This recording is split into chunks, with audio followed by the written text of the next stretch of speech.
اگر گھر میں کوئی بھی شخص موجود نہ ہو تو کیا تب بھی سلام کرنا چاہیے کہ نہیں؟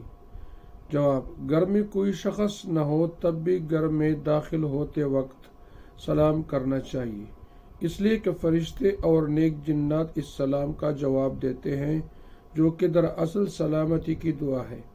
چنانچہ حضرت عبداللہ ابن عمر رضی اللہ تعالیٰ عنہ سے مروی ہے کہ جب وہ گھر میں داخل ہوتے اور کوئی گھر میں نہ ہوتا تو ان الفاظ سے سلام کرتے: السلام علینا وعلی عباد اللہ الصالحین۔